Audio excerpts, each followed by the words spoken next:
আসসালামু আলাইকুম। আমি SM. Habibur Rahman, HR method spoken ইংলিশের প্রবক্তা। আমরা আমাদের এই চ্যানেলে যে পৃথিবীর ইতিহাস, ইসলামের ইতিহাস যে পর্বটা আমরা এখানে শুরু করেছি, তার আজ চতুর্থ পর্ব। এই চতুর্থ পর্বে আমরা খুব সংক্ষেপে জানার চেষ্টা করব নবী ইব্রাহিম আলাইহিস সালাম সম্পর্কে। অত্যন্ত তাৎপর্যপূর্ণ এই নবীর জীবন, তার ঘটনা খুব সংক্ষেপে সহজ করে তোমাদের সামনে একটু নবী ইব্রাহিম আলাইহিস সালামের গুরুত্বটা একটু তুলে ধরি তার জীবন থেকে। আগেই বলেছি যে অত্যন্ত ঘটনাবহুল একটা জীবন নবী ইব্রাহিমের। খুব সংক্ষেপে না বললে অনেক সময় লেগে যাবে, যেন খুব সংক্ষেপে বলছি। নবী ইব্রাহিম আলাইহিস সালাম যখন জন্ম নিলেন তখন সারা পৃথিবীতে মূর্তি পূজায় ভরে গেছে, যেটা আমি আগেও বলেছি। তো তার বাবা নিজেও ছিলেন একজন মূর্তি পূজারী। তো যাই হোক, নবী ইব্রাহিম যখন জন্ম নিলেন তার মধ্যে নিজস্ব একটা চিন্তা ভাবনা, একটা ভাবাবেগ সৃষ্টি হলো। তিনি ভাবছিলেন যে এই মূর্তিগুলো আসলে ক্ষমতাশীল না, কারণ এগুলো আমার বাবা নিজের হাতে তৈরি করে, এদের আবার ক্ষমতা কি? এরা আসলে বোকা, যেটা নিজের হাতে তৈরি করে তারপর বলে যে এরাই আমাদের ত্রাণকর্তা, এরাই আমাদের রক্ষাকর্তা, এইগুলো বোকামি ছাড়া আর কি। তখন তিনি ভাবতে লাগলেন যে কী হতে পারে, প্রকৃত সৃষ্টিকর্তা আমাদের কে হতে পারে, কি সেই মহাশক্তিশালী? তিনি ভাবলেন যে সূর্যের অনেক ক্ষমতা, তার তাপে পৃথিবী ঝলসে যায়। হ্যাঁ, আসলে ওটাই মনে হয় মোস্ট পাওয়ারফুল। তারপর যখন সূর্য ডুবে যায় তখন তিনি ভাবলেন না, যদি সেই সৃষ্টিকর্তা তো সদা জাগ্রত থাকবে, তিনি সম্ভবত প্রকৃত সৃষ্টিকর্তা, যাকে হয়তো আমরা দেখতে পাচ্ছি না, এরকম একটা ধারণা। চন্দ্রের ব্যাপারে তাই ভাবলেন যে চাঁদ এই রাতে উঠছে, এত সুন্দর শোভাময়, আবার চলে যাচ্ছে দিনের বেলায়, এও আসলে অতটা পাওয়ারফুল না। এই চন্দ্রকেও যে সৃষ্টিকর্তা, চন্দ্র সূর্য সৃষ্টিকর্তা যিনি, তিনিই হবেন প্রকৃত সৃষ্টিকর্তা, এরকম একটা ধারণা তিনি নিয়ে রাখলেন। আসলে তখনও তিনি নবুয়তি পাননি, জিবরাইল আলাইহিস সালাম আসেনি তার কাছে। পরবর্তী পর্যায়ে যখন জিবরাইল আলাইহিস সালাম আসলেন তখন তিনি জানতে পারলেন হ্যাঁ, তার ধারণাই সঠিক। তিনি ঠিকই ধরেছেন, এই চন্দ্র, এই সূর্য, এই যিনি সৃষ্টি করেছেন তিনিই হলেন প্রকৃত সৃষ্টিকর্তা। যাকে উনি খুব খুশি হলেন আল্লাহ পাকের পরিচয় পেয়ে, এবং যখন ঘোষণা হলো, শুনলেন যে তাকে নবী হিসেবে মনোনীত করা হয়েছে, তখন সে তো বুঝতেই পারছো যে পৃথিবীতে আর কারো সে আর পরোয়া করে না, একমাত্র আল্লাহ পাক ছাড়া। তো ঠিক সেরকম একটা ঘটনা ঘটলো যখন মূর্তি পূজায় ডাকছে, একটা মেলা হচ্ছে আর কি। হ্যাঁ, একটা মেলা হচ্ছে, সেখানে অনেক মূর্তি টুর্তি থাকবে আর কি। কিছু মূর্তি থাকে রিজার্ভ, যেগুলো আর কি মন্দির টাইপের সবসময় থাকে, আবার কিছু মূর্তি মেলায় নিয়ে যায় ওই পূজা টুজা করবার জন্য, আনন্দ উৎসব করবার জন্য। তো মেন মূর্তিগুলো, অর্থাৎ সবচেয়ে বেশি সম্মানিত যে মূর্তিগুলো, সেগুলো আবার ওই মন্দিরে থাকে, রিজার্ভ করা থাকে, সংরক্ষিত থাকে। তো নবী ইব্রাহিম ওখানে গেলেন না, বললেন আমার শরীরটা খারাপ, আমি যাবো না, তোমরা যাও, এই উৎসবে আমি যাব। ওই যে বললাম না, যখন নবুয়তি পেলেন তখন তিনি দুনিয়া কাউকে পরোয়া করেন না, একমাত্র আল্লাহ পাকে ছাড়া। রাগেতে মেজাজ খারাপ হয়ে যায়, মানুষ ক্রমাগত এই অসত্যের মধ্যে পড়ে থাকবে। আল্লাহ পাক আমাদেরকে সৃষ্টি করেছেন, আমাদেরকে খাওয়াচ্ছেন, পড়াচ্ছেন, প্রতিটা নিঃশ্বাস তার কারণে আমরা নিতে পারছি। আর এত বড় নাফরমান, তোরা তার সামনে গিয়ে নত হচ্ছিস, তোদের ক্ষেতের ফসল ভালো হচ্ছে, তারা যে তোরা কৃতজ্ঞতা প্রকাশ করছিস যে হে মূর্তি, আপনাকে ধন্যবাদ, আপনি আমাদের ফসল বাড়িয়ে দিয়েছেন, এগুলো সহ্য করতে পারেন নাই। উনি একটা কুঠার নিয়ে সেই মন্দিরে প্রবেশ করলেন, কেউ নাই, সবাই চলে গেছে।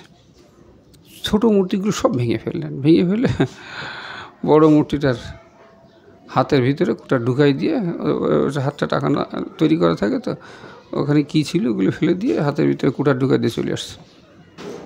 যখন মন্দিরে গেছে লোকজন, তখন যে দেখে যে এই সব মূর্তিগুলো ভাঙা, বড় মূর্তিটা হাতে কুঠার। যাই হোক, তো কুঠার মতো কুড়াল, বুঝতে পেরেছ? তো যাই হোক, যারা মূর্তি পূজা করে বুঝছে না এটা তো সম্ভব না, আমাদের এই মূর্তি তো নড়তেই পারে না, ভাঙবে কীভাবে, অন্য কোনো ঘটনা আসে। তো সবাইকে দিকে জিজ্ঞাসা করছে কে যায়নি এই মেলায়। তো মোটামুটি প্রমাণিত হলো যে নবী ইব্রাহিমই যায়নি। আর এর আগে নবী ইব্রাহিম অনেক কথা বলতেন এই মূর্তির বিরুদ্ধে, তার বাবাকেও বলতেন। বাবা অনেক সময় সাবধানে করেছে, তাকে সতর্ক করেছে, হুমকি দিয়েছে তার বাবা। শোয়নি, যাই হোক সবাই মিলে ধরেই নিল যে নবী ডেকে নিয়ে আসলো। এটা কে করেছে? সরাসরি বললো আমি করছি, কারণ তিনি তো এখন নবী, তিনি জানেন মহান সর্বশক্তিমান আল্লাহ পাকের মনোনীত নবী। উনি কাউকে আর পরোয়া করেন না, তোমাদের যা খুশি করা তোমরা করতে পারো, সমস্যা নেই। কিন্তু তার জন্য এত বড় একটা পরীক্ষা অপেক্ষা করছে উনি ভাবতেও পারেননি। উনি বলছে আল্লাহ আমাকে বিপদে রক্ষা করবেন ইনশাআল্লাহ, কিন্তু বিপদটা এত মারাত্মক এটা উনি আসলে আইডিয়াও করতে পারেননি। যখন সাব্যস্ত হলো যে ধরা পড়লো উনি এটা করেছেন, তখন উনি কিছু কথা বলেছিলেন যেটা না বললে না। উনি বলেছিলেন যে সরাসরি যখন স্বীকার না করে যখন বলল তুমি কি এটা করেছো, তো বলছে দেখতেই তো পাচ্ছ যে তোমাদের বড় মূর্তিটা করেছে, এইসব কথা প্রথমে বলেছিলেন। তখন বললো যে ওরা তো এটা করতে পারে না, ওরা তো নড়তে পারে না। তখন উনি বলেছিলেন তাহলে তোমরা কারো মূর্তি পূজা কারো করো, জানো যে নড়তে পারে না, কিছু করার নেই, তাহলে ওকে তোমরা সৃষ্টিকর্তা হিসেবে কেন মানো? তোমাদের ভাগ্য সৌভাগ্যের কারিগর সেটা মনে করে। ঠিক এতে তো তারা ফিরল না, তারা তার শাস্তির ব্যবস্থা করলো। এবং নবী ইব্রাহিম ভেবেছিলেন যে শাস্তি যাই হোক না কেন আল্লাহ পাক আমাকে রক্ষা করবেন, কিন্তু এরকম শাস্তি তিনি কল্পনাও করতে পারেননি। শাস্তিটা কি? শাস্তিটি হলো বড় একটা আগুনের কুণ্ডলী তৈরি করা হলে। সে কুণ্ডলী এত বড়, আসলে তোমাদের না বললে তোমরা বুঝবে না। সে কুণ্ডলী এত বড়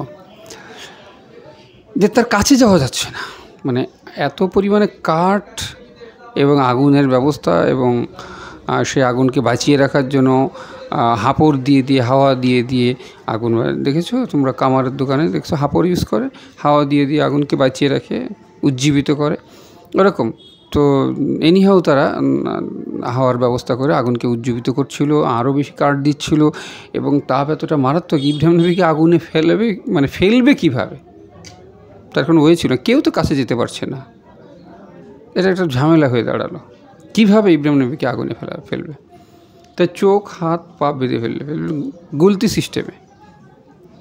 এখনকার এই মধ্যযুগে যে সিস্টেমে কামানের গোলা বা আগুনের গোলা ফেলা হতো গুলতি সিস্টেমে, তো এরকম একটা গুলতি সিস্টেমে তাকে অনেক দূর থেকে তাকে ওই যেমন পাথর দিয়ে দুর্গগুলোতে আক্রমণ করা হতো, মানজারিক নাকি মানজানিক বলে হয়, যাই হোক ওই সেই সিস্টেমে একটা যন্ত্রের মাধ্যমে, কপিকলের মাধ্যমে, একটা যন্ত্রের মাধ্যমে সেই পাথর যেভাবে ছোড়া হতো দুর্গের মধ্যে, ঠিক সেইভাবে সেই সিস্টেমে তার হাত পা চোখ বেঁধে সে তাকে আগুনের মধ্যে ফেলার জন্য বেঁধে ফেলেছে।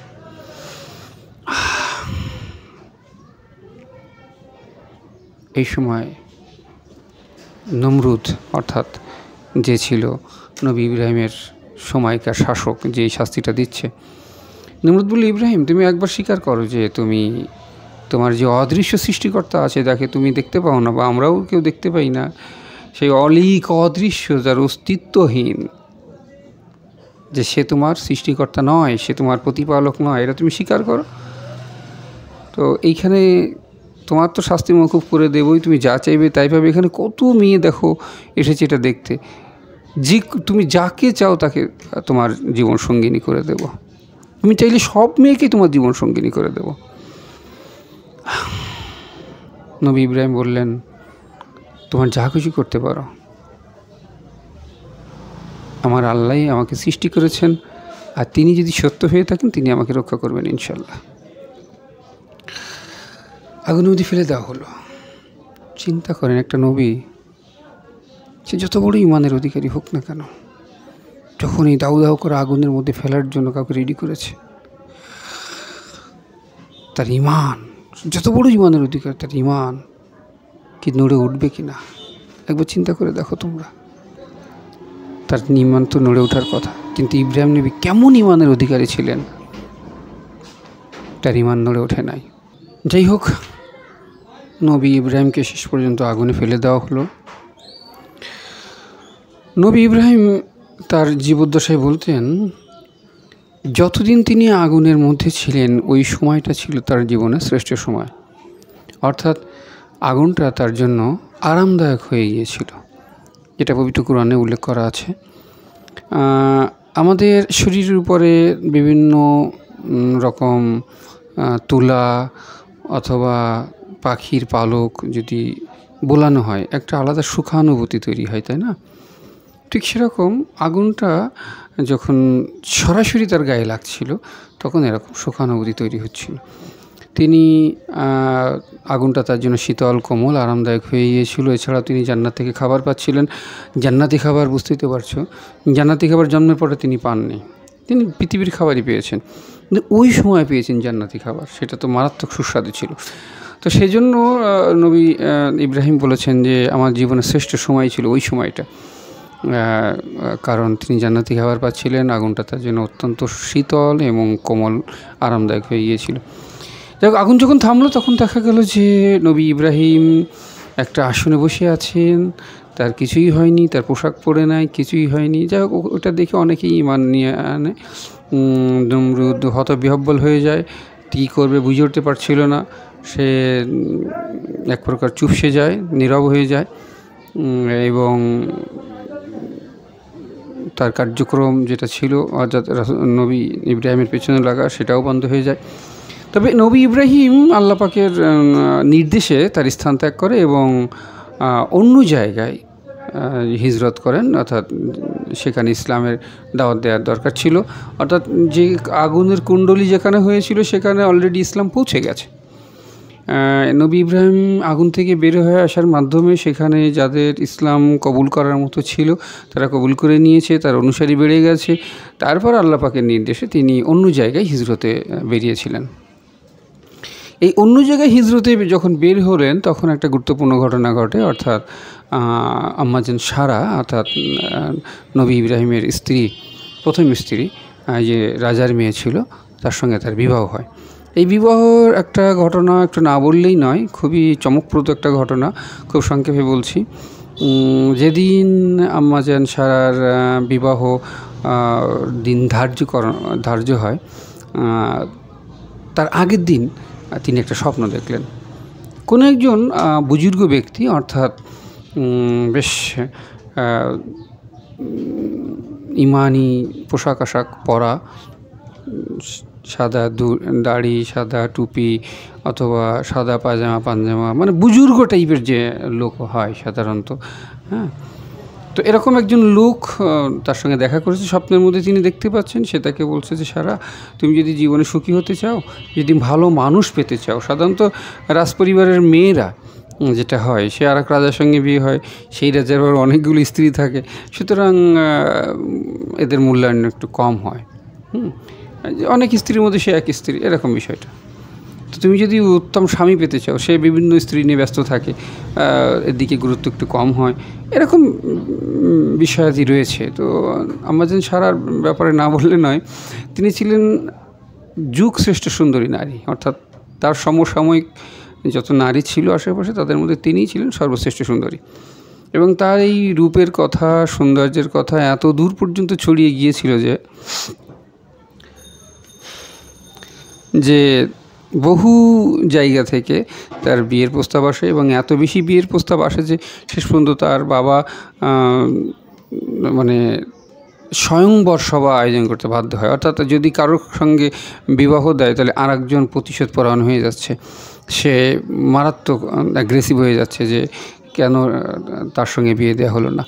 তো যার ফলে এই বড় বড় জায়গা থেকে বড় বড় রাজারা যখন তাকে মেয়েকে বিবাহ করতে আসছে তখন কার সঙ্গে দেবে কার সঙ্গে দেবে না, তো তিনি বললেন আমার মেয়ে যার গলায় মালা দেবে আমি তাকেই তার স্বামী হিসেবে গ্রহণ করব, তার সঙ্গে আমার মেয়ে দেবো। এটাকে বলা হয় স্বয়ংবর সভা, যে নিজেই বর নির্বাচন করে নেয়, স্বয়ংবর সভা বলা হয়। তো সেই স্বয়ংবর সভায় যেদিন আয়োজন করা হয়েছে তার আগের দিন তিনি স্বপ্ন দেখলেন যে তুমি যদি উত্তম স্বামী পেতে চাও, একে তুমি স্বামী হিসেবে গ্রহণ করো। তখন নবী ইব্রাহিমকে দেখানো হলো। তো উনি স্বয়ংবর সভায় মালা নিয়ে ঘুরছেন, কিন্তু কোথাও পাচ্ছেন না। তো এরকম প্রথম দিন গেল, কোথাও পায়নি। ওই দিন কারো গলায় মালা দিনই ফিরে এসছেন না। রাজামশাই বললো কারো পছন্দ হয়নি, দ্বিতীয় দিন আবার আয়োজন করা হবে। তো দ্বিতীয় দিনও সারা জায়গায় ঘুরে এসছে, কিন্তু ওই যে স্বপ্নে যাকে দেখেছে তাকে খুঁজে পায়নি।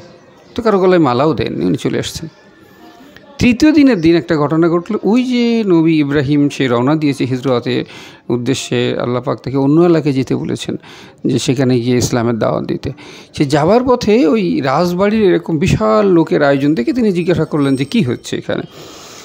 তো বলছে রাজার বাড়ির মেয়ের বিয়ে হবে, এখানে অনেক খাওয়া দাওয়ার আয়োজন আছে। তো ইনি ভাবলেন যে বিয়েটাও দেখি, পরে বিয়ে হয়ে গেলে পরে খাওয়া দাওয়া করে তারপরে যাওয়া যাবে। তো উনি বিয়ে দেখবার জন্য উনি ওই সেই রাজা বাচ্চাদের পাশে এক জায়গায় যেখানে বসার ব্যবস্থা আছে বা দাঁড়ানোর ব্যবস্থা আছে সেখানে গিয়ে দাঁড়ালেন, মানে সাধারণ লোকের মধ্যে, সেই লাইনে না, বরদের লাইনে না, স্বামীদের লাইনে না। তো উনি ওই শেষ প্রান্তে এসে যখন ওনাকে পেলেন না, তখন ওই সাধারণ লোকের মধ্যে খুঁজতে লাগলেন এবং শেষ পর্যন্ত দেখলেন যে সাধারণ লোকের মধ্যে উনি দাঁড়িয়ে রয়েছেন। উনি একটু সময় দেরি না করে, কাল বিলম্ব না করে সাধারণ লোকের মধ্যে যেয়ে তার গলায় মালা দিলেন। এতে করে অনেকগুলো ঘটনা ঘটলো। তার বাবা এক প্রকার বেঁচেই গেলেন, যে কারো গলায় তো মালা দেয়নি, সুতরাং তাদের মধ্যে কেউ কারো প্রতি অ্যাগ্রেসিভ হবে না। তারা এটা মেনে নিল, যেহেতু তাদের কোনো রাজার গলায় মালা দেয় নাই, তার মানে এক রাজা আর এক রাজার প্রতি প্রতিহিংসা পরায়ণ হওয়ার বা যুদ্ধংদেহী হওয়ার যে বিষয়টা ছিল সেটা আর হলো না। আর নবী ইব্রাহিম সম্পর্কে যখন রাজারা চলে গেল, তার বাবা জিজ্ঞাসা করলো যে কী ব্যাপার, তুমি এমন কেন করলে? তখন তিনি বিস্তারিত সব কিছু খুলে বলাতে তার বাবা সেটা মেনে নিল। তো যাই হোক, নবী ইব্রাহিম তখন রাজার জামাই, কিন্তু আসলে তো পৃথিবীতে রাজার জামাই হয়ে থাকার জন্য তিনি পৃথিবীতে আসেননি, তা তো অনেক বড় কাজের দায়িত্ব নিয়ে পৃথিবীতে এসেছেন। তিনি তার স্ত্রীকে সব বুঝালেন, তার স্ত্রী রাজি হলেন। আসলে আম্মাজান সারা ছিলেন অত্যন্ত অত্যন্ত ভালো চরিত্রের নারীদের একজন। আল্লাহ পাক থেকে জান্নাতুল ফেরদৌস নসিব করুক, আমিন।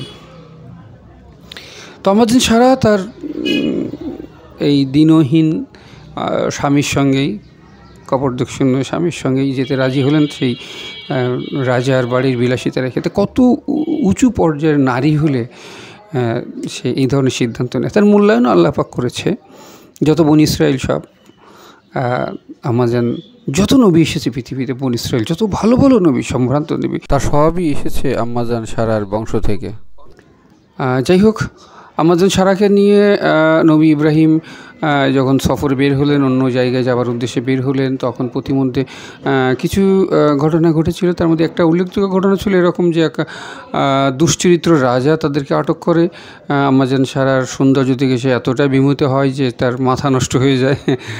স্বাভাবিকই, একে তো দুশ্চরিত্র, তারপরে প্রচণ্ড সুন্দরী নারী।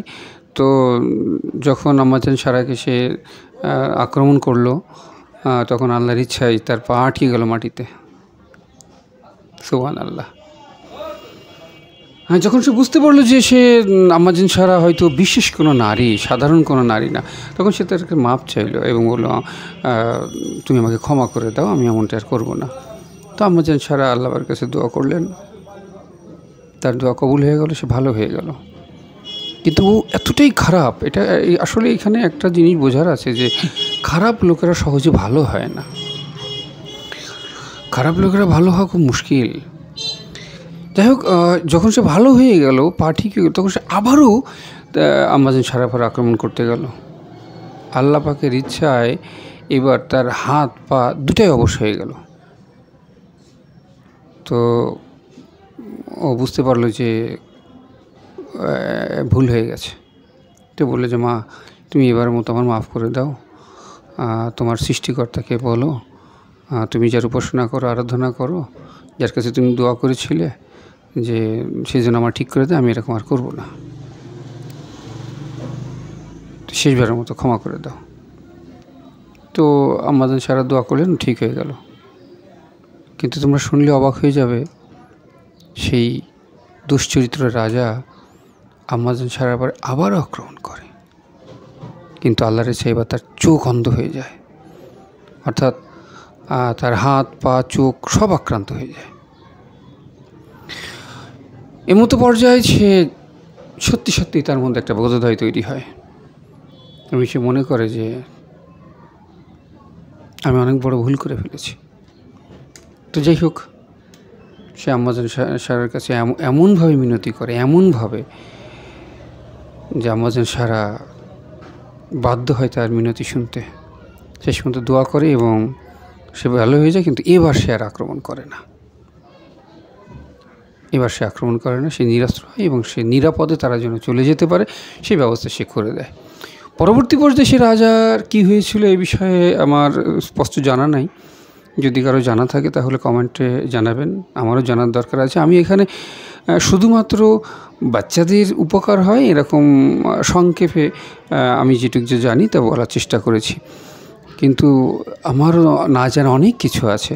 আপনারা যারা শুনছেন, যারা বাচ্চাদের সঙ্গে শুনছেন, যদি কারো জানা থাকে একটু জানাবেন, আমি উপকৃত হব, তার জন্য দোয়া করবো ইনশাল্লাহ। এনিওয়ে, যেটা বলছিলাম, তো তারপর নবী ইব্রাহিম তার স্ত্রীকে নিয়ে আল্লাহ পাক যেখানে যেতে বললেন সেখানে চলে আসলেন। সম্ভবত সেটা ছিল আজকের ফিলিস্তিন, যেখানে যুদ্ধ হচ্ছে বা বোমা পড়ছে, যেখানে নির্বিচারী মানুষকে হত্যা করছে।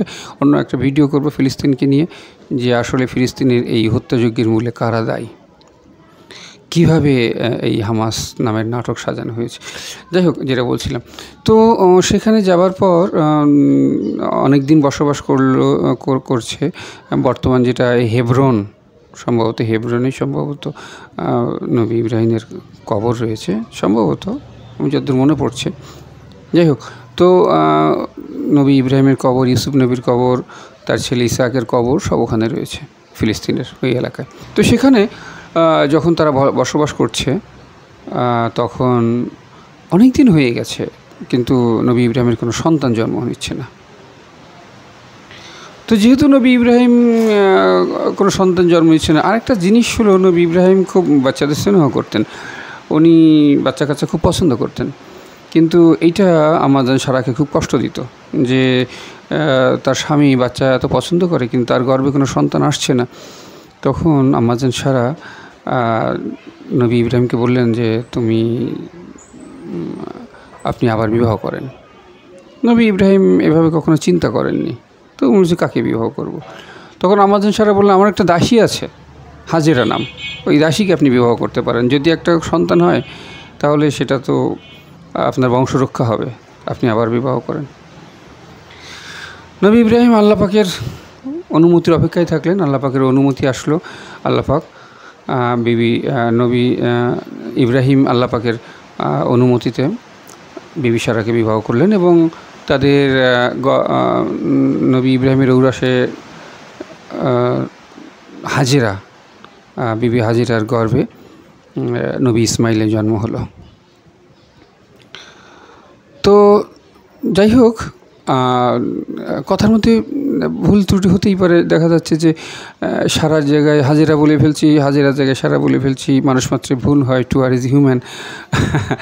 আদম আলাইহিস সালামকে যখন সৃষ্টি করা হয় তখন আল্লাহ পাক বলেছিলেন ফেরেশতাদেরকে যে, হে ফেরেশতা, তোমরা আদমের বৈশিষ্ট্য সম্পর্কে জানতে চাও?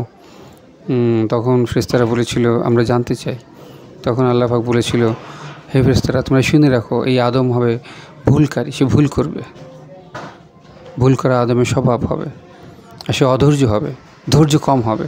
দেখ, এই সমস্ত কথা কেন বলা হয়নি, কারণ এটা অনেক বড় হয়ে যেতে হবে পর্বটা, সময় প্রয়োজন মাফিক আবার বলবো ইনশাল্লাহ। তো আমার দেখাতে সারার জায়গায় হাজেরার জায়গায় সারা, এটা হয়েই যেতেই পারে। যাই হোক, ক্ষমা সুন্দর দৃষ্টিতে দেখো। তো আম্মাজান সারা হাজেরাকে যখন বিবাহ করলেন, তাদের আম্মাজান হাজেরার গর্ভে ইসমাইল নবী জন্ম নিলেন এবং এই ইসমাইল নবীকে নবী ইব্রাহিম প্রচণ্ড ভালোবাসতেন। এটা তো আগেই বুঝতে পেরেছো, তিনি বাচ্চাদের খুব পছন্দ করতেন। ইসমাইল নবীকে খুব ভালোবাসতেন। আম্মাজান সারার কষ্ট লাগতো, ভাবতো আমার যদি একটা সন্তান হতো, তো খুব কষ্ট পাচ্ছিলেন। তো দুটো ঘটনা ঘটতে পারে এখানে, হয়তো আল্লাহ পাকের আদেশে, মানে আল্লাহ পাকের আদেশ তো আমরা জানি, কিন্তু এরকম হয়তো হতে পারে যে আম্মাজান সারা বলতেন, হয়তো বলেছিলেন তুমি হাজেরাকে তার সন্তানকে হয়তো অন্য কোথাও রেখে আসো যেখানে আমি দেখতে পাবো না। এই যে স্নেহ, সন্তান স্নেহ তুমি করো, আমার সন্তান নাই, তার সন্তান আছে, আমার খুব কষ্ট লাগে। এরকম হয়তো কিছু বলেছিলেন, হয়তো নবী সিদ্ধান্ত নিতে দ্বিধাদ্বন্দ্বের মধ্যে ছিলেন, সিদ্ধান্ত নিতে পারছিলেন না কি করবেন। হয়তো ইতিমধ্যে হয়তো আল্লাহ পাকের আদেশ আসলো যে তুমি সারাকে, হাজেরাকে, মানে সারা যেমন বলেছে সেভাবে হাজেরাকে তুমি অমুক জায়গায় রেখে আসো। সেটা জিবরাইল আলাইহিস সালাম দেখিয়ে দেবে যে জায়গাটা, সেই জায়গায় রেখে আসো। এবং সেই জায়গাটা হলো আজকের মক্কা, আজকে যে জমজম কূপ মক্কা, সেই জায়গায় রেখে আসো। তো নবী ইব্রাহিম রাজি হয়ে গেলেন। মা হাজেরাকে বললেন, সন্তান ইসমাইলকে নিয়ে রেডি হও, আমরা আল্লাহ পাকে, আমরা তোমাকে নিয়ে একখানে যাব। তো যেতে যেতে যেতে যেতে সেই বহুদূর পথ, কয়েকদিন পর পথ পাড়ি দিয়ে সেখানে গিয়ে বিরান মরুভূমি, চারিদিকে শুধু মরুভূমি আর মরুভূমি। শুধু ডান দিকে ছোটো একটা পাহাড় আছে, ছোটো একটা পাহাড় মানে ছোটো পাহাড়, যেটাতে দৌড় দিয়ে ওঠা যায়, এটাতে ছোটো পাহাড় মানে টিলা জাতীয় আর কি। হ্যাঁ, পাহাড় ঠিক বলা ঠিক না, টিলা জাতীয়। এর বাম দিকে আরেকটা আছে, একটা নাম সাফা, একটা নাম মারোয়া। তো এরকম একটা জায়গায়, আর কোথাও, আর সব চারিদিকে শুধু বালু আর বালু, একটা গাছও নাই, এরকম একটা সিচুয়েশান। তো ওখানে জিবরাইল আলাইহিস সালাম থামতে বলেছে, উনি থেমে গেছে। আসলে ওটা ছিল কাবা। কাবা মানে নুহু নবীর সময় এটা নিশ্চিহ্ন হয়ে যায়, নুহু নবীর প্লাবনে। তার মানে হচ্ছে নুহু নবী যখন জীবদ্দশায় ছিলেন তখনই সম্ভবত আল্লাহ পাক ওখানে একটা ঘরের মতো নির্দেশ করেছিলেন, অর্থাৎ পৃথিবীর কেন্দ্র। কাবাটা গবেষণা করে পাওয়া গেছে ওটা হলো সেন্টার অফ দ্য আর্থ, অর্থাৎ ওর উত্তর, দক্ষিণ, পূর্ব, পশ্চিমে সব দিকে সমান। ওখান থেকে কাবা থেকে উত্তরে যতটুকু, ঠিক ততটুকু হলো দক্ষিণে। কাবা থেকে পূর্বে যতটা দূরত্ব, কাবা থেকে পশ্চিমেও ততটা দূরত্ব। এটা হচ্ছে সেন্টার অফ দ্য আর্থ, পৃথিবীর কেন্দ্র। তো এই জায়গাটাতে আগে হয়তো কোনো ঘর আল্লাহ পাক করেছিলেন এনিওয়ে, পরে নুহু নবীর প্লাবনে এটা নিশ্চিহ্ন হয়ে যায়। ঠিক ওই জায়গাটা জিবরাইল আলাইহিস সালাম তাকে দাঁড় করায় দেয়, ইব্রাহিম নবীকে, তার স্ত্রী এবং সন্তান সহ দাঁড় করে দিয়ে বলে যে এখানে থামতে বলেছে, আর এখানে এদের রেখে চলে যেতে বলেছে, এটা আল্লাহ পাকের আদেশ। তো যখন ওই ধুধু মরুভূমির মধ্যে শিশু ইসমাইলকে, কোলের শিশু, কোলের তো হাঁটতে পারে না তখন, কোলের, চিন্তা করো অবস্থা, কোলের শিশু, দুগ্ধজাত শিশু, হাঁটতে পারে না, বসতেও পারে না। এই কোলের শিশুকে রেখে যখন চলে যাচ্ছে, তখন শুধু আম্মা জান সারা বললেন যে আমি একটা ছোটো জিনিস জানতে চাই, কারণ সে তো দাসী ছিল, দাসীরা তো সব কিছু অবলীলা মেনে নেয়, এটা তো তোমরা জানো। যে আপনি যা করছেন তা কি কার কথায় করছেন? এটা কি সারা যে আমার সতীন তার কথায়, নাকি আল্লাহর কথায়? তখন নবী ইব্রাহিম বললেন, এটা আমি আল্লাহর কথায় করছি। তো যেহেতু আল্লাহর কথা, তখন আম্মা জান হাজেরা আর মনে কষ্ট রাখলেন না, তিনি মনের খুশিতে হাসি মনেই তার স্বামীকে বিদায় দিলেন এবং বললেন যে ঠিক আছে, যদি আল্লাহরই সিদ্ধান্ত হয় তবে মেনে নিচ্ছি। নবী ইব্রাহিম তাদের জন্য দোয়া করলেন।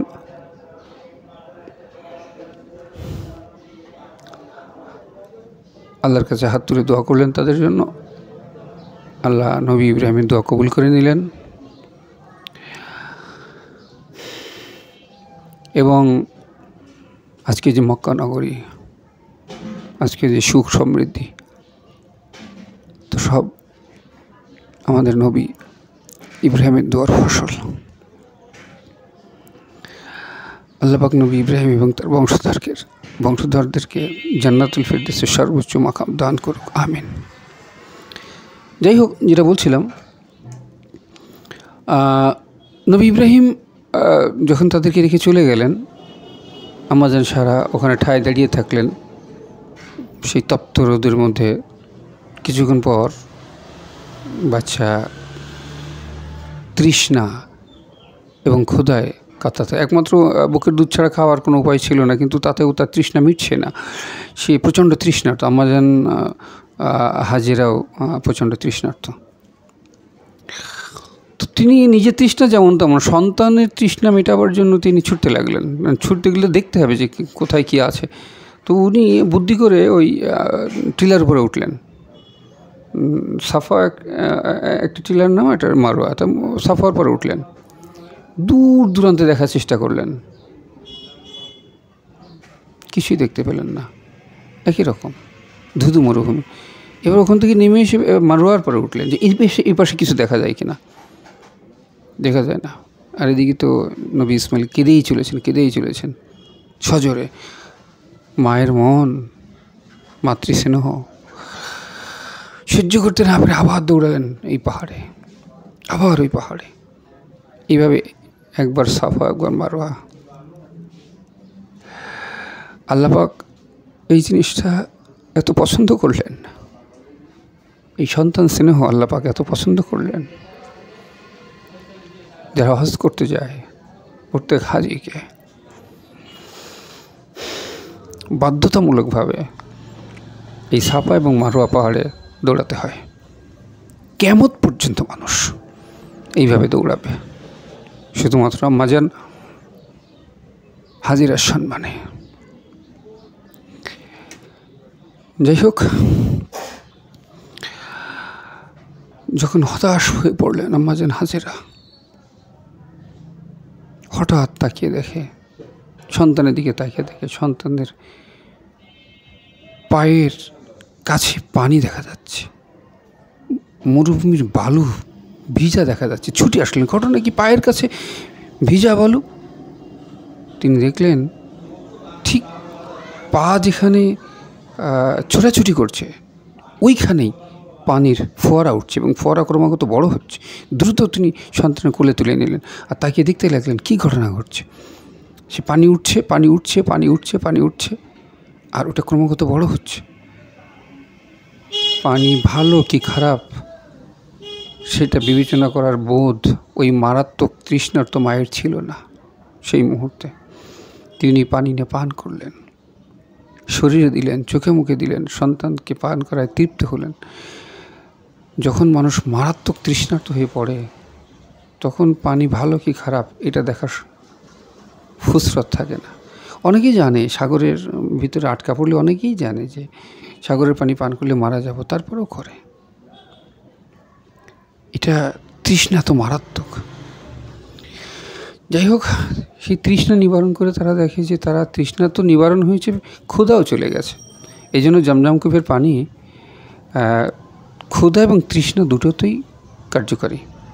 যাই হোক, ওই যে কূপটা সৃষ্টি হলো, আম্মাজান হাজেরা সে যে ভাষায় কথা বলতেন, সেই সুনানি ভাষা সম্ভবত, সেই ভাষায় থেমে যাওয়ার যে ভাষাটা, মানে তার ভাষায় জম শব্দ অর্থ থেমে যাওয়া।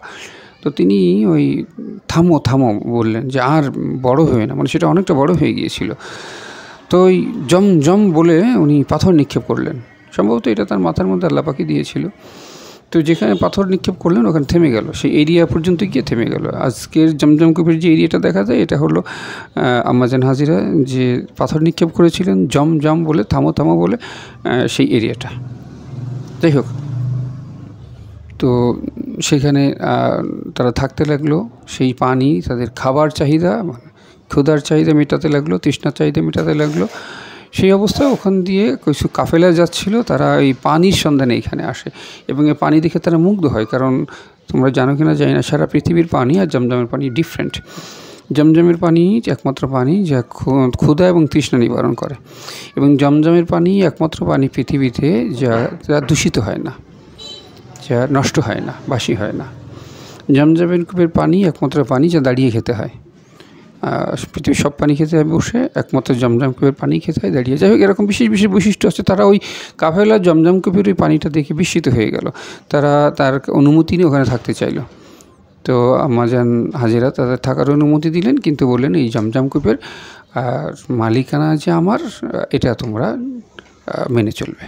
তো ঠিক আছে, সেইভাবেই আম্মাজান হাজেরা যতদিন বেঁচে ছিলেন তাকে সেভাবে সম্মান এবং শ্রদ্ধা করতো। সেখানে বসতি হয়ে গেল, বহু লোকের বসতি হলো। সেখানে ইসমাইল নবী বড় হলো এবং সেই যে বসতি, তার যে কওম, সেখান থেকে একটা মেয়ের সঙ্গে তার বিবাহ হয়, প্রথম বিবাহটা। যাই হোক, এর পরবর্তী পর্যায়ে নবী ইব্রাহিম সেখানে ভ্রমণে যান, দেখতে যান এবং তার স্ত্রী বা সন্তান কী অবস্থায় আছে এটা দেখতে যান।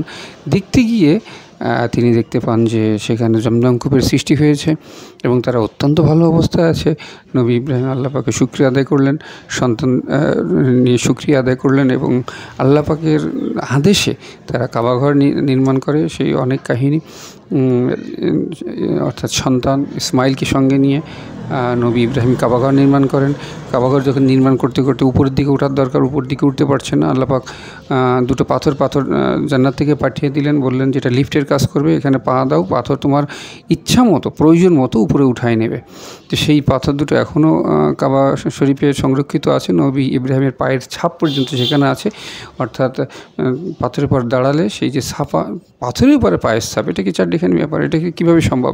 যে দেখলেই তো ইমান চলে আসে, অথচ কাবা শরীফে যে ইমার সেলফি তোলে, ওই পাথর দেখলে মনে হয় যে পাথরের পরে পায়ের ছাপ কীভাবে সম্ভব? তাহলে অর্থাৎ অটোমেটিক্যালি আল্লাহ পাকের ইচ্ছায় পাথরের উপর পায়ের ছাপ হয়ে গেছে। নবী ইব্রাহিম সেই পাথরে সেই যে পায়ের ছাপ তার মধ্যে পা দিয়েছে, ওটা অটোমেটিক্যালি উঁচু হয়ে গেছে এবং যতটা প্রয়োজন ততটাই মানে সেই কাবা শরীফ নির্মাণ করেছে পিতা পুত্র মিলে করে। পিতা পুত্র কাবা শরীফ নির্মাণ কাজ শেষ করে যখন এসছে, তখন নির্দেশ আসলো যে হে ইব্রাহিম, তুমি তোমার সবচেয়ে প্রিয়, তোমার জীবনে যে তোমার সবচেয়ে প্রিয় তাকে তোমাকে কোরবানি করতে হবে, অর্থাৎ তার গলায় ছুরি চালিয়ে তাকে জবাই করতে হবে। তো নবী ইব্রাহিম বুঝলেন যে তার সবচেয়ে প্রিয় হলো তার সন্তান। এটা বুঝে তিনি টেকনিক্যালি কৌশলে সেই সন্তানের পরিবর্তে 100 উট মতান্তরে 100 দুম্বা জবাই করলেন। কাজ হলো না। আবারও তিনি স্বপ্ন দেখলেন। এইভাবে বেশ কয়েকবার স্বপ্ন দেখার পরে তিনি বুঝতে পারলেন যে তার সন্তানকে আল্লাহ পাক জবাই দিতে বলছে। তো আল্লাহ পাকের সিদ্ধান্ত শিরোধার্য। তিনি জানেন যে আল্লাহ পাক যাতে খুশি হয় তাই আমাকে করতে হবে। সেই হিসাবে তিনি নবী ইসমাইলকে বললেন যে এই ঘটনা, আল্লাহ পাক এটা চায়। তো নবী ইসমাইল কত বড় ঈমানের অধিকারী ছিলেন যে তিনি বললেন যে আল্লাহ পাক যদি এতে খুশি হয় তো আপনার এটা করা উচিত, কারণ আপনি, আমি, আমরা সবাই তো তার কাছ থেকে এসেছি, আমাদের সব কিছুই তো তার, মরতে তো হবেই, আজ না হয় কাল। তো যদি আল্লাহ পাকে খুশি করার জন্য আপনার এটা করতে, আপনি করেন। তো যাই হোক, যখন নবী ইব্রাহিম ইসমাইলকে নিয়ে যাচ্ছে কুরবানি করতে, এই দৃশ্য ছিল অত্যন্ত হৃদয় বিদারক। এই দৃশ্য নিয়ে এর পরের অধ্যায়ে আমরা আলোচনা করব এবং বাদবাকি নবী ইব্রাহিমের, বলেছিলাম যে নবী ইব্রাহিমের জীবনের ঘটনাটা অনেক বড়, এটা হয়তো শেষ করাটা মুশকিল মানে অল্প সময়ের মধ্যে। তো যাই হোক, বাদবাকি যে ঘটনা নবী ইব্রাহিমের, এটা এর পরের যে পর্ব রয়েছে, পরবর্তী পর্বে আমরা নবী ইব্রাহিমের বাদবাকি ঘটনা এবং অন্যান্য নবীদের ব্যাপারেও আলোচনা করব ইনশাল্লাহ। তো যাই হোক, যখন নবী ইব্রাহিম নবী ইসমাইলকে কোরবানি করতে নিয়ে যাচ্ছে, বাসা থেকে তারা চলে গেছে, এই পর্যায়ে ইবলিস শয়তান, একটা কথা মনে রাখতে হবে, সে কিন্তু বসে থাকে না। ইবলিস শয়তান বসে থাকে না, সে সবসময় কাজে ব্যস্ত থাকে মানুষকে বিভ্রান্ত করবার জন্য। তো ইবলিস শয়তান আম্মাজান হাজিরার কাছে গেছে এবং তাকে বলছে যে তোমার সন্তানকে নিয়ে গেছে তোমার স্বামী, তাকে কোরবানি করবে, তার জবাই করবে, তার গলা কেটে দেবে। তখন আম্মাজান হাজিরা রাগান্বিত হয়ে বললেন, দূর হয়ে যা শয়তান। তাই বলে পাথর ছুঁড়ে মারলেন। পাথর শয়তানের গায়ে গিয়ে লেগেছিল কিনা জানি না, তবে শয়তান দূর হয়ে যায়, তার কাছ থেকে সরে আসে। এরপর নবী ইব্রাহিমকে বললেন, শয়তান গেল তার কাছে। নবী মানে সে তো শয়তানের বেশি যায় না, মানুষের বেশি যায়, ভালো শুভাকাঙ্ক্ষী হিসেবে যায়। তো বলছি, ইব্রাহিম, আমি যেভাবে হোক জানি, কীভাবে জানি জানতে চেও না, যে তুমি তোমার ছেলেকে কোরবানি করতে নিয়ে যাচ্ছ, এটা করো না, এটা ঠিক না, এটা তোমার ছেলে চলে যাবে, হারিয়ে যাবে, পাবে না এমন ছেলে, একটাই মাত্র সন্তান, ইত্যাদি ইত্যাদি। তাকে বিভ্রান্ত করার চেষ্টা করলো। তখন নবী ইব্রাহিমও তাকে পাথর মারলেন এবং বললেন, দূর হয়ে যায় শয়তান। এরপরে নবী ইসমাইলের কাছে গেল। এক একভাবে এক এক রূপে যাচ্ছে, এক এক সময় যখনই সুযোগ পাচ্ছে, যখনই যাকে একটু ফাঁকা পাচ্ছে, একটু একা একা পাচ্ছে, তার কাছে যেয়ে পৌঁছাচ্ছে, কারণ ও তো বিভিন্ন রূপ ধারণ করতে পারে, ক্ষমতাও রয়েছে। নবী ইসমাইলকে বলছে, তোমার বাবা তোমাকে হত্যা করতে নিয়ে যাচ্ছে, তোমাকে গলা কেটে ফেলবে, তোমার বাবার পাগলামি থামাও, তুমি এখান থেকে পালিয়ে যাও, আমি তোমার পালানোর সব ব্যবস্থা করে দিচ্ছি,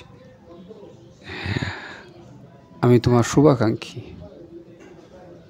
তা নবী ইসমাইলও তাকে দূর হয়ে যায় শয়তান বলে পাথর ছুঁড়ে মারলেন। এই যে তিনজন আলাদা আলাদা করে পাথর ছুঁড়ে মারলেন, এই জন্য হজের সময় নবী ইব্রাহিমের স্মরণে, আম্মাজান হাজেরার স্মরণে এবং নবী ইসমাইলের স্মরণে পাথর মারতে হয়।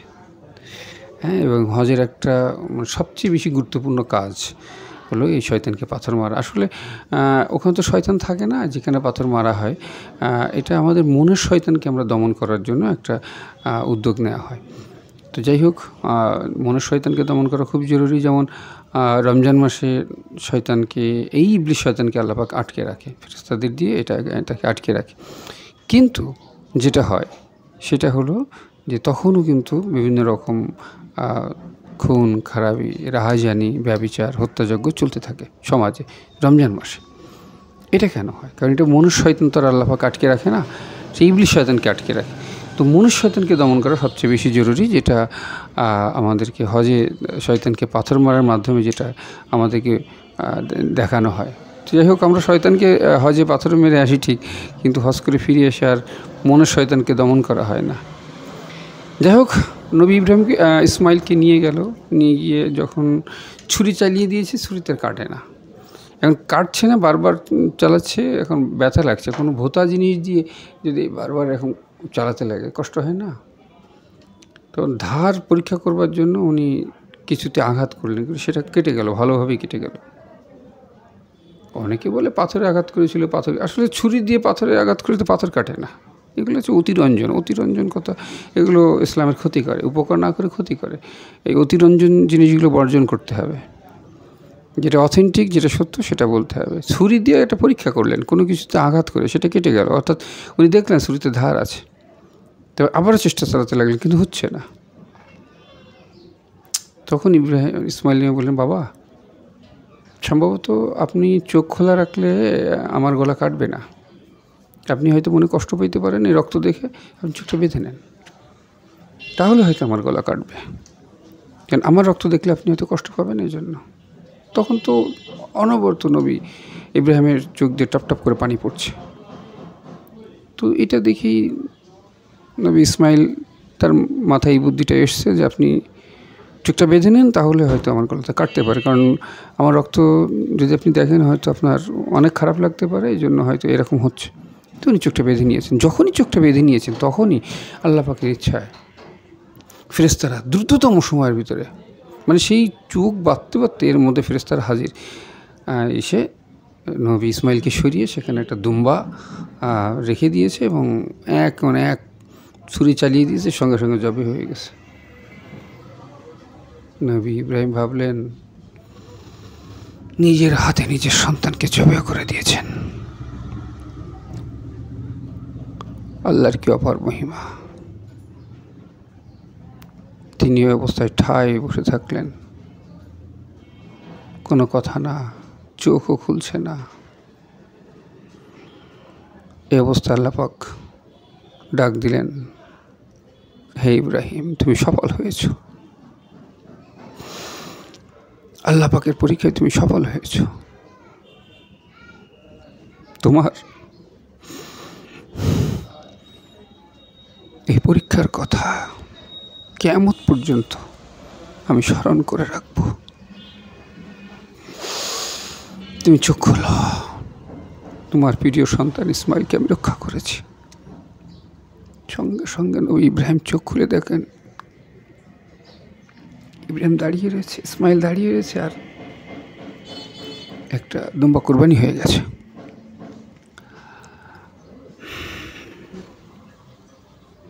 কি ভালোবাসা নবী ইব্রাহিমের পরে আল্লাহর। আল্লাহ পাক তাকে বন্ধু বলে ডাকতেন। যাই হোক, সেই কুরবানি আমরা করি। নবী ইসমাইলের কুরবানিকে স্মরণ করে প্রত্যেক বছর আমরা কুরবানি করি। ঈদুল আজহা বা কুরবানির ঈদটাই হলো সেই ঈদ। আমরা নবী ইব্রাহিমের এই আত্মত্যাগ, তার এই পরীক্ষায় উত্তীর্ণের এই বিষয়টাকে স্মরণ করে কিয়ামত পর্যন্ত আল্লাহ পাক এই সিস্টেম চালু করে রেখেছে। যাই হোক, এই সমস্ত মহৎ নবীদের কথা যখন বলি, যখন আল্লাহ পাকের প্রতি তাদের ঈমানের পরীক্ষার কথা বলি, যখন তাদের প্রতি আল্লাহ পাকের ভালোবাসার কথা বলি, তখন একটু ইমোশনাল হয়ে যায়, এই আর কি। এনিওয়ে, যাই হোক, যেটা বলছিলাম, ওখান থেকে তারা চলে আসলো। চলে আসার পরে আল্লাহ পাক বললেন, হে ইব্রাহিম, তুমি কাবা শরীফে যাও, কাবা ঘরে গিয়ে মানুষকে ডাকো। তো নবী ইব্রাহিম বললেন, এখানে কেউ নাই, আমার ডাক কে শুনবে? তো আল্লাহ পাক বলছে, তুমি ডাক দাও, কাবায় হজ করতে আসতে বলো, তোমার ডাক আমি সারা পৃথিবীতে পৌঁছে দেব। তো নবী ওখানে দাঁড়ালেন উঁচু একটা জায়গায়, নবী ইসমাইলকে হাতে নিয়ে। ঠিক যেসব কথাবার্তা আল্লাহ পাক শিখিয়ে দিলেন সেই সব কথাবার্তা বললেন। তা আল্লাহ পাকের নির্দেশ ওই পর্যন্তই চলে আসলেন। কিন্তু আজকে আমরা দেখতে পাই, আজকে সেই নবী ইব্রাহিমের ডাকে প্রতি বছর লক্ষ লক্ষ লোক হজে সামিল হয়েছে। আল্লাহ নবী ইব্রাহিম এবং তার পরিবারবর্গকে আপনি জান্নাতুল ফেরদৌসের সর্বোচ্চ মাকাম দান করুন, আমিন। যাই হোক, নবী ইব্রাহিম ইন্তেকাল করলেন। আজকে যে পশ্চিম তীর, যেটা জেরুজালেমের গাজা, না গাজা, এই ফিলিস্তিন পশ্চিম তীর নিয়ে অন্য একদিন একটা পূর্ণাঙ্গ ভিডিও কথা বলবো ইনশাল্লাহ। তো পশ্চিম তীর যেটা, সেখানে হেব্রন নামে একটা জায়গা আছে, সম্ভবত হেব্রনেই নবী ইব্রাহিম কবর রয়েছে, তার ছেলে ইসাকের কবর রয়েছে, এবং আম্মাজান সারারও কবর রয়েছে। কিন্তু নবী ইসমাইল এবং আম্মাজান হাজেরার কবরটা সেভাবে আইডেন্টিফাই করা যায়নি। সম্ভবত কাবা শরীফের আশেপাশে কোথাও আছে, এটাই সর্বজন স্বীকৃত। তো যাই হোক, আজকের মতো ভিডিও এই পর্যন্তই শেষ করছি। এরপর নবী ইব্রাহিমের মৃত্যুর পর তার যে সন্তান জন্ম নেয়, মৃত্যুর পর দুটো সন্তান রেখে তিনি মৃত্যুবরণ করেন। একজন হলেন বিবি হাজিরার গর্ভে ইসমাইল, এবং আরেকজন হলো বিবি সারার গর্ভে ইসাক। অর্থাৎ এই কথাটা হয়তো বলা হয়নি, সেটা হলো নবী ইসমাইল এবং তার মা হাজেরাকে মক্কায় রেখে আসার কিছুদিন পর বিবি হাজেরা গর্ভবতী হন। তিনি পুলকিত হন, আনন্দিত হন।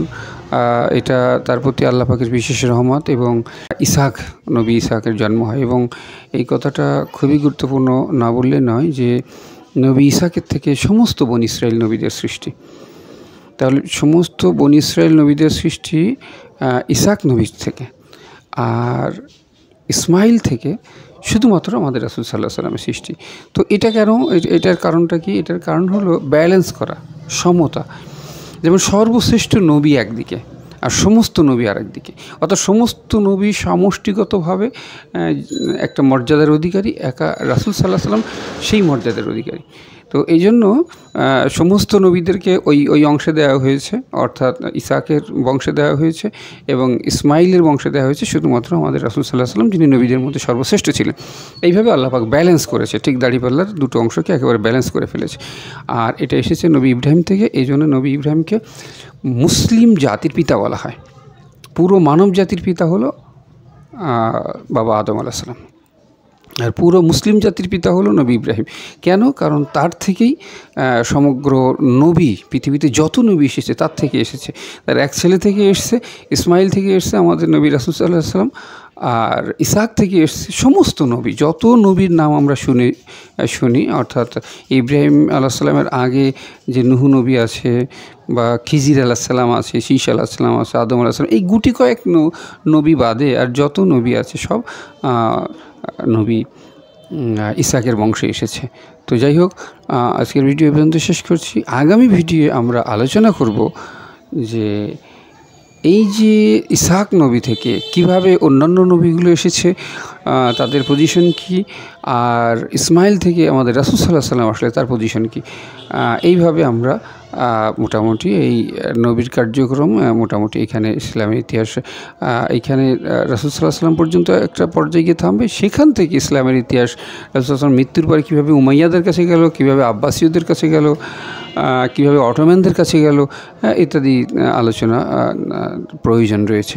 যাই হোক, ধারাবাহিকভাবে আমরা এটা আলোচনা করবো ইনশাল্লাহ। তো আজকের ভিডিও এখানে শেষ হচ্ছে। আমার জন্য তোমরা দোয়া করো, তোমরা সবাই ভালো থেকো। তো আজকের মতো এখানে শেষ হচ্ছে। See you again in another video. Till then, have a nice day. আসসালামু আলাইকুম। যদি ভিডিওটি ভালো লেগে থাকে তাহলে দয়া করে চ্যানেলটি সাবস্ক্রাইব করে দেবেন। ধন্যবাদ।